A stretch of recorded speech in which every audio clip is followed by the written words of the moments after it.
মন্ডলী চলে আসলাম মিরপুর উপজেলা পান কেন্দ্রে, যেটা আমাদের মিনি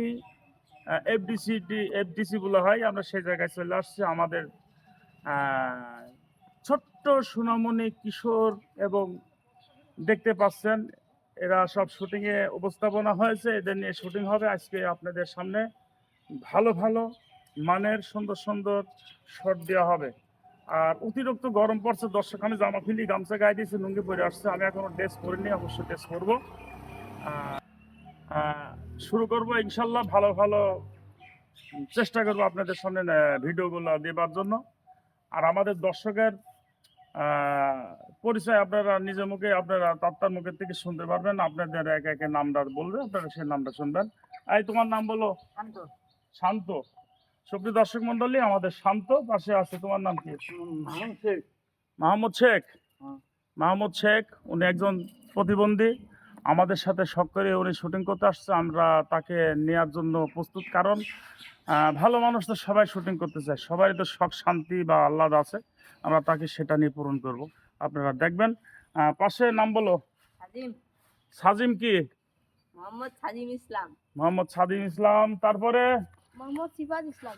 মোহাম্মদ সিফাত ইসলাম। তারপরে না আসিফ।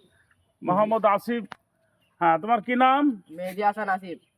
সুপ্রিয় দর্শক মন্ডলী, নামটা খুব বড়, মেহেদি হাসান আসিফ। যে আসিফের কথা না বললেন না, আমরা ঢাকাতে গান শুনি, যে আসিফ, সে আসিফের নামের সাথে নাম। দর্শক মন্ডলী, আপনাদের ভালোবাসা ভালোবাসা পাবার জন্য, নেবার জন্য আপনাদের সামনে অনেক কষ্ট করি, ভিডিও করি। আপনারা লাইক, শেয়ার, সাবস্ক্রাইবার এবং কমেন্ট করবেন। আর আমাদের সকল কিছু এভরিথিং আপনারা যা দেখবেন, আপনারা আমার পাশে থাকবেন, আমাকে সহযোগিতা করবেন। আপনাদের সহযোগিতাটাই আমাদের একমাত্র প্রয়োজন। আর যেহেতু আমরা শুটিং করতে আসছি, এটা কিন্তু পুরো মিরপুর উপজেলা, এটা উপজেলা। আর পাশে যে এই যে কাঁঠাল গাছগুলো দেখছেন, এই কাঁঠাল গাছ চতুর্থ সাইডে আম গাছ, জাম গাছ, লিচু গাছ, কাঁঠাল গাছ, মেহগনি গাছ। দর্শক মণ্ডলী, এই গাছগুলা আমি ভ্যান চালাতাম, আমি নিজে ভ্যানে করি।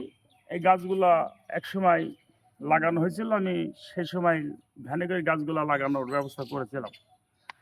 আর যে টিওনো সাহেব লাগাইছিলেন, উনির নাম চাকলাদার। উনি একজন খুব ভালো হৃদয়মান ব্যক্তি ছিল। উনি একজন গাছপ্রেমিক এবং দেশপ্রেমিক মানুষ ছিল। এখন উনি কোথায় আছে, কিভাবে আছে জানি না। আল্লাহর কাছে সবসময় ওনার জন্য দোয়া করি, প্রার্থনা করি, আল্লাহ পাক যেন তাকে সবসময় সুখে রাখে। আর উনি যদি মারা যায়, আমার তো জানা নেই, যদি মারা যায় আল্লাহ পাক তাকে যেন বেহেশত নসিব করে, আর পুরো পরিবারটাকে যেন শান্তি রাখে।